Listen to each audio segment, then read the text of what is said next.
Chair, members of the Executive Committee, Executive Director and Council, Daniel Deitch with SES. I am joined today by Leah Richter, who's part of the SES team, who many of you know and have seen here on many occasions, and also our financial guru, Vita Quinn, who is known to the county and many in the room. But we wanted to introduce her to present broad brushstrokes, right? Because as we've been going through the master planning process, we've had a series of focused white papers that really answer the questions: who, what, where, when, why, and how.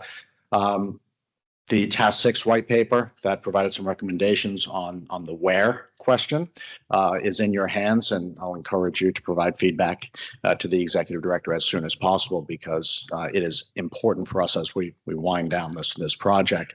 And coming next is the implementation timeframe. So we wanted to have a conversation with you today about, how do we get from concept into standing up the authority in an enduring fashion, right? The financial plan.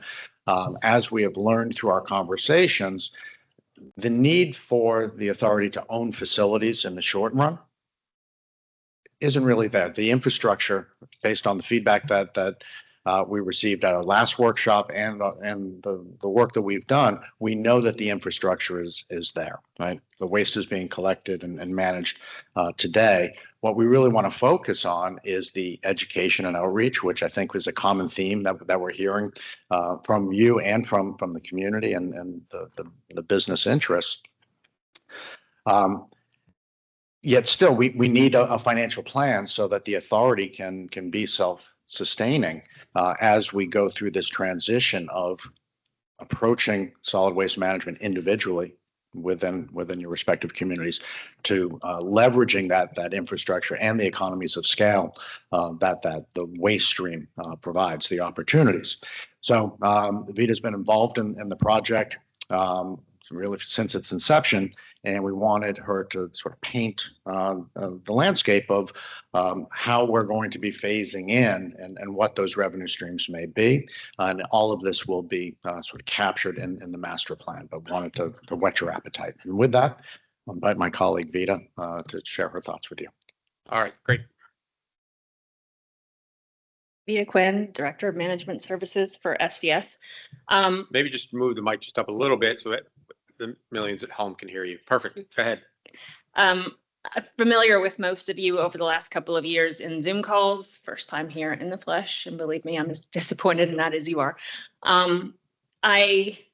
If we go back to the start of this, I've been in charge of the waste generation and waste characterization studies, which were ultimately with a goal of leading to funding sources. So for the last couple of years, we've developed a financial model back when everything was hypothetical. Todd was executive director. We had no operations in place and really just an idea about how an authority might come into formation. So now that we have an authority and are looking towards actual disposal options, we want to try to put a time frame in place, because I think it's easy to forget that middle part, where we have this authority now. How we actually stage that, how those things come in, can be difficult, and the revenue streams associated with those different operations phase in the same way those facilities do.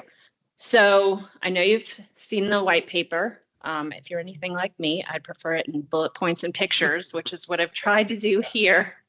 So hopefully there are a little bit too many words on some of these slides, but I want it to be a takeaway for you. Maybe just how that scenario that you're interested in looking at would play out in real life, and some associated revenue mechanisms, and maybe the timeline for some triggers for how we could monetize these operations.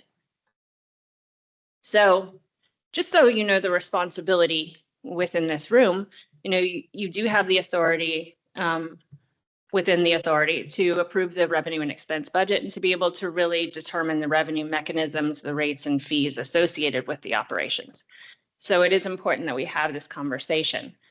But as far as how that will look in implementation, I've created a roadmap for what I think are some reasonable groups of timeframes. Years 1 to 2 being sort of just your planning process. Then we get to early implementation, really broadening out what the authority does, and then a long-term plan out into the future for those additional facilities and ideas that you may need to consider beyond the near-term scope of really a capital plan at the moment.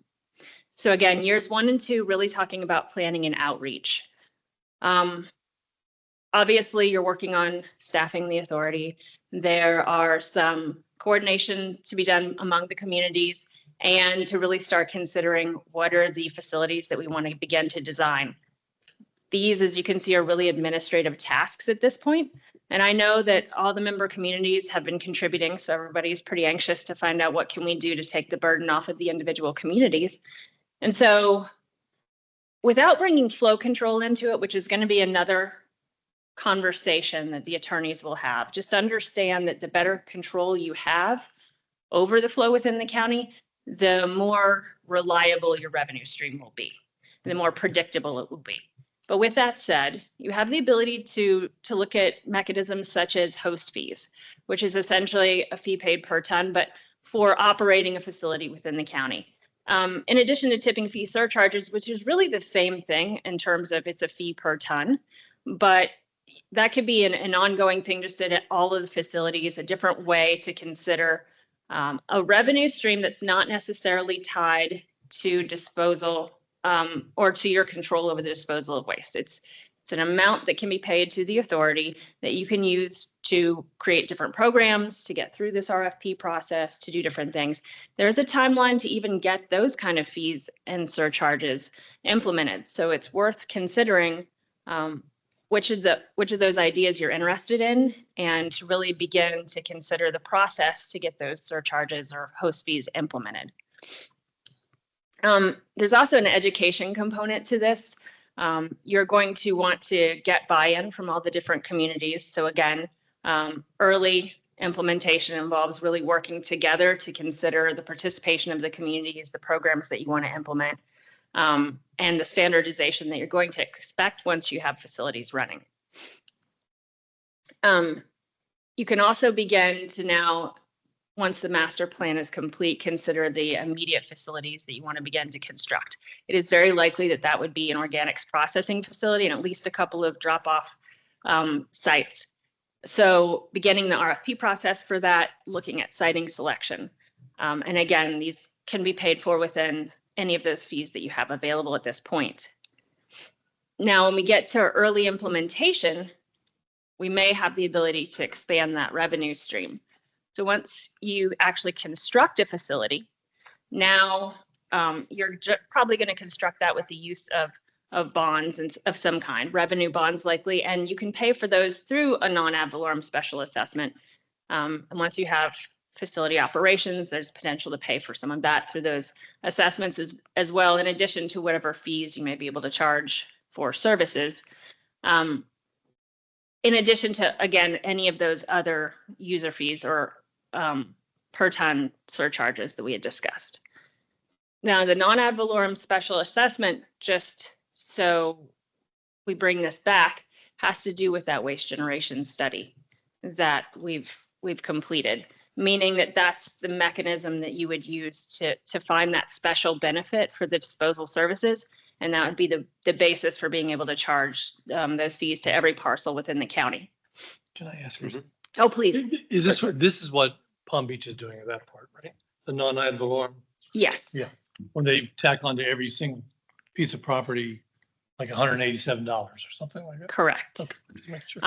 And I bring it up in conjunction with construction of facilities because within Florida law, and again, I'll defer to the attorneys on the very technical definition of this, but there has to be a finding of special benefit, meaning there has to be a basis for saying that we're charging you for disposal. So until we get to the point where we are offering some disposal options, there's really not much to assess for. Once you have operations, then you can look at the portion of those costs that will be recovered through user fees at the facility itself, and then the portion of other expenses that you may want to fund through that special assessment. Thank you. In addition to constructing facilities, now you're beginning to expand operations, really trying to get, again, additional buy-in from the communities to roll out individual programs. This is where we can start to talk about potential grant funding that you might have available to you, which would make some of that money free to be able to then contribute to the individual member communities. You can issue additional RFPs and again, begin site selections for other facilities that you may want to look at expanding. And then as we get into years 6 through 10, now we at least have some operations happening. And initial construction of facilities is probably complete. So now we can move on to where you may have some product sales. You may be able to have some tipping fees or processing fees at facilities. At this point, you're likely beginning to construct a transfer station. Again, let me just emphasize that this is all hypothetical right now.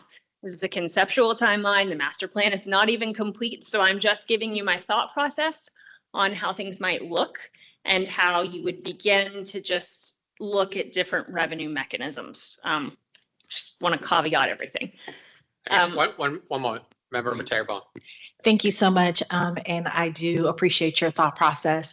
I do have a concern that I want to share with our board, being that we are seeing global economic uncertainty, and that trickles down to us in a broader conversation on the legislative level around our property taxes.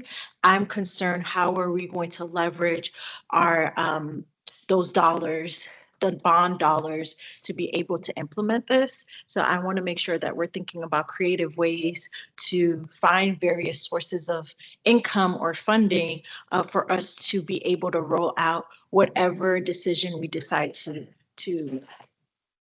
Yeah, there's no doubt that legislative decisions in Tallahassee to eliminate property taxes or eliminate sales taxes are going to implicate how we build a system, if we even can at that point, and what the leverage is. So we'll have, before we even get close to understanding the funding, we'll have to understand the economic environment. I'm going to bring something up about that in a bit too. Not necessarily the uncertainty, but the taxes, I think, are another potential conversation. So again, you're going to begin to have additional facilities and you'll have other revenues associated with those facilities, again, in addition to the ones that we've talked about before. This is the time where towards the end of this, you're really going to start to think out into the future.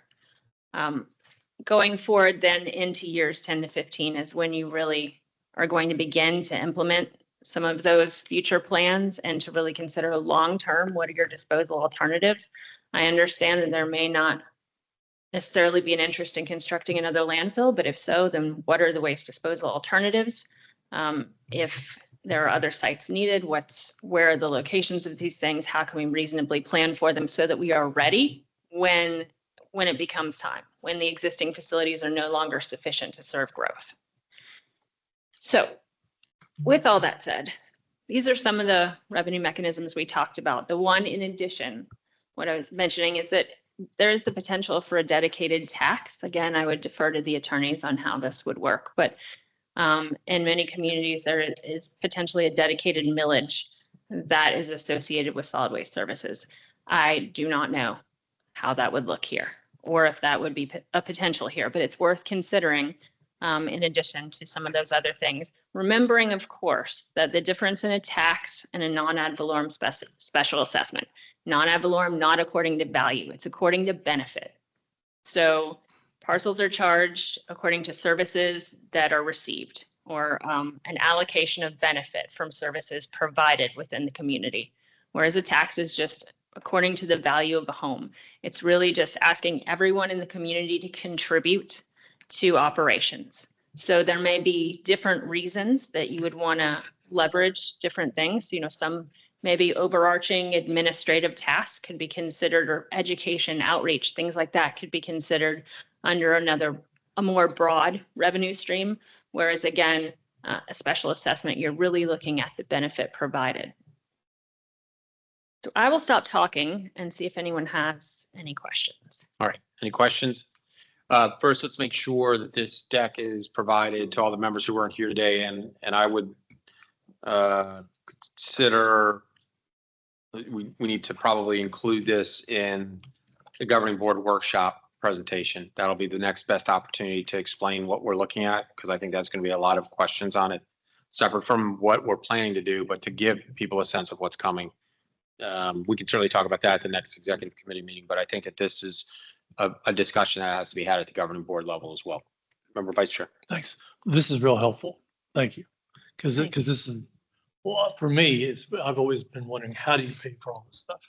And I think all of us have been trained to think that. With regard to the non-ad valorem, that has to go on to does that have to be voted on? And I guess I'm asking Jamie. Okay, but who actually who institutes that? Who establishes that? Well, you're assuming the county's not paying for all this, but I was leaving that question aside for a second. The interlocal agreement provided for the power to do a special assessment. So By it the is SWA. by the SWA. So you would have a line, every property within each of the jurisdictions that joins the SWA would have a line item on their bill, just like in each of the cities. Almost all the cities have solid waste assessments right now. You probably have one in most of your cities. That would presumably go substantially down, and this would be an additional line item for a solid waste assessment. And the original thought of that was that as part of economic flow control, part of that would be used to subsidize the tipping fee for the disposal, and that would give an economic incentive to make sure everyone complies with whatever flow control we do. Okay, so thank you. So would we first have to establish flow control and then do that? How does that work? Well, it would all be really the same, Altogether. it all at the same time. I mean, the master plan would include, when we approve the master plan, we also are going to have a facility amendment to the interlocal agreement, and that will include a requirement for regulatory flow control and contractual flow control and presumably economic flow control. That I know that we're going to deal with flow control at another meeting, so I don't want to get too far into it, but the special assessment is part of that concept. Now, we have not ever talked about a dedicated tax, and I'm not sure we can do that. You know, we'd That's have why to- I just threw it in at the Right, end. that was a new one, and Yeah. you know, you're gonna get a lot of feedback from that if you do it, because that's usually an ad valorem based tax, not based on special benefits. So the more expensive houses pay substantially more. So there's gonna be a lot of discussion about that, I'm sure, even if we're legally allowed to do it. The concept's always been the solid waste authority would do a special assessment, and it would be based on benefit. That's why we did that whole study before. The next question is, I imagine, you kind of painted a picture of some of the things we would probably start with. Probably a lot of the recycling stuff. We might do the glass stuff, C&D. But if we were thinking we may need big facilities in the future, can you charge? Do you first have to say we are going to do this, and then we're going to start saving for this, and charge for it now? In other words, I'll just put it out there. Let's say you're doing a waste energy plant. You need $1 billion. Just charging a little bit for the recycling is not going to get you there. So what, at some point, do you have to say, based on the waste generation study, you have to say, we are going to build this, and then you can start to charge? Is that how it works? Well, Did I make myself clear? and again, I'll let the attorneys explain this better than I will, but you can't charge for something in a special assessment that is not providing a special benefit. So once you get to the, Even if it's in the future? Because Palm Beach, I've looked at Palm Beach, and they set aside money for, and it's a small fund, it's a pretty big fund actually, but they set aside money for future demands on stuff. once you're funding, sorry, the entire operations of the authority through an assessment, yes, there is that set aside, right? It's a part of a capital program. Right. If, however, we're specifically talking about a waste to energy facility, and you're going to borrow for that, and you're Right. going to use that assessment to pay for that, then there has to be something happening. There has to be some design, something involved that you have Yeah. the ability to charge for. Yeah, you can't bond what we're not building yet, right? So I mean- that's the No, reality, I know. right? So, I guess I'm trying to figure out how far along you have to be able to begin. Because even the plans and stuff cost a lot of money. Yes. And All of it costs. a ton. I'm with you. This is something that I've gone over in my head a number of times. Again, this is probably where the attorneys will be able to fill that in a little better. If the entire authority is providing disposal services within the county and we are funding the authority through a special assessment, then anything under that umbrella is going to be funded that way. Mhm. But if we're talking site specific, what it takes to get the initial facility off the ground, you have not started assessing yet, you do not have disposal facilities yet, then it's looking at an individual site, an individual construction project, and it's very different. So I don't know exactly in the longer term how that Yeah, I translates. haven't- But the assessment, an assessment can be used to pay for a specific purpose, but later on, you may want to look at the ability to fund the entire authority. Again, though, we just have to get it started first, and some of that initially is administrative. So to the extent that you have other revenue mechanisms, understanding that special assessments are defined in statute, are a little bit more prone to legal dispute. Save that for when you have something firm to assess for, and initially take advantage of things like surcharges, host fees that you already have at your disposal that can be turned off and on.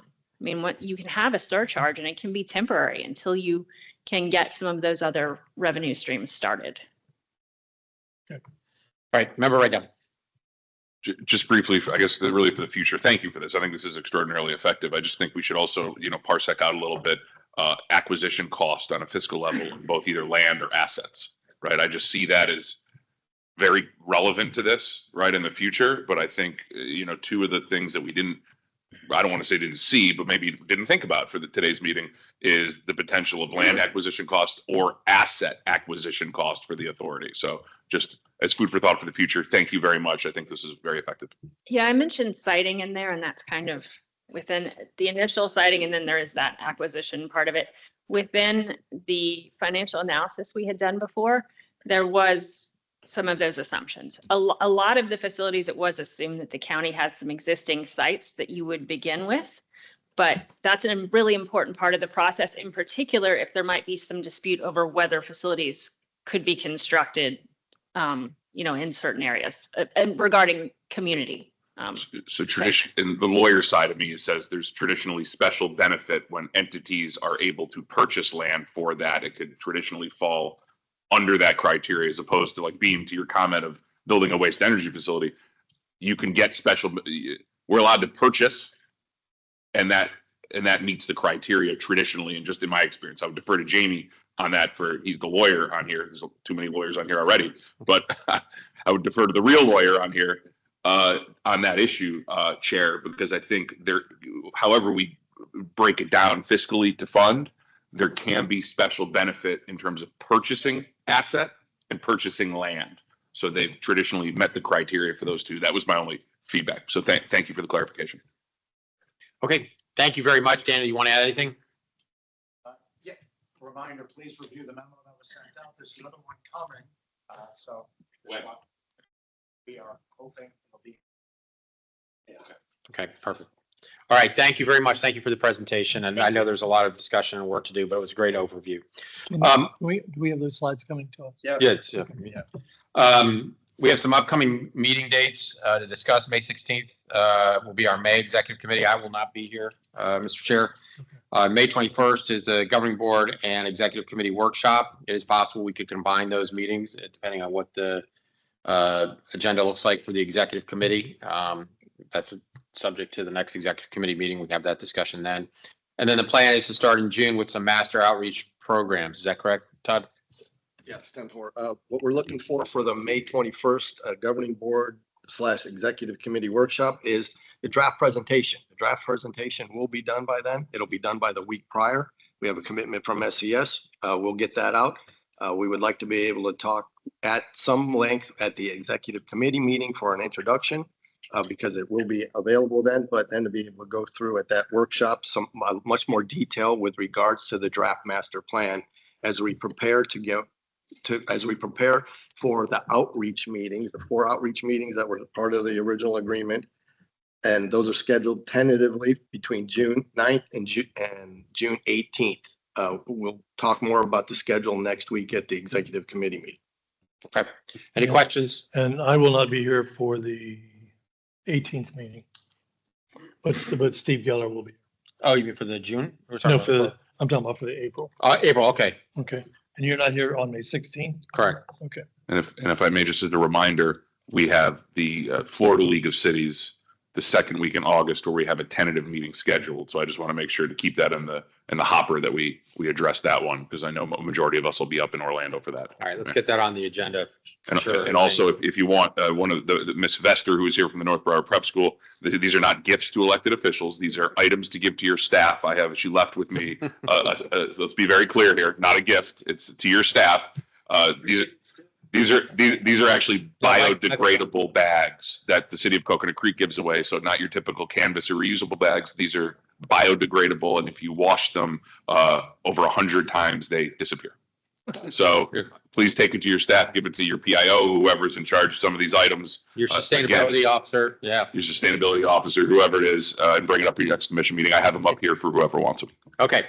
All right, any further business? Just one quick, the county passed a new battery ordinance this last time that requiring big box dealers to make sure that they will take in batteries and recycle. So it's good. All right. Do I have a motion to adjourn?